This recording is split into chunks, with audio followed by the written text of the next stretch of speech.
As a consultant, we try and go with threes, but in this case, there's at least 4 or 5 real characteristics of the consumer in Southeast Asia. So firstly, let me describe the scale.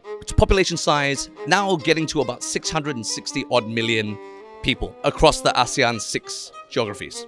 The characteristics of these from a demographic perspective are exceptionally young.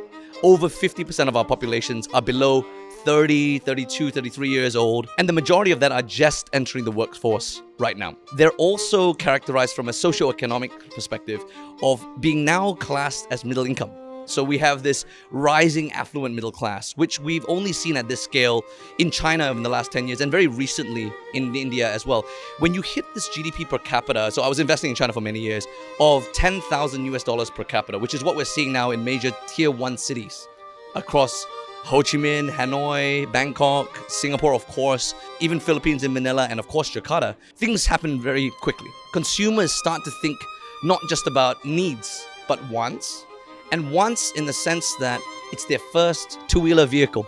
It's their first consumer electronic device, their first TV, and things like that. And it just sort of is a groundswell. Now, the fourth characteristic I like to call out is this group of consumers are urbanizing. Why is that so relevant?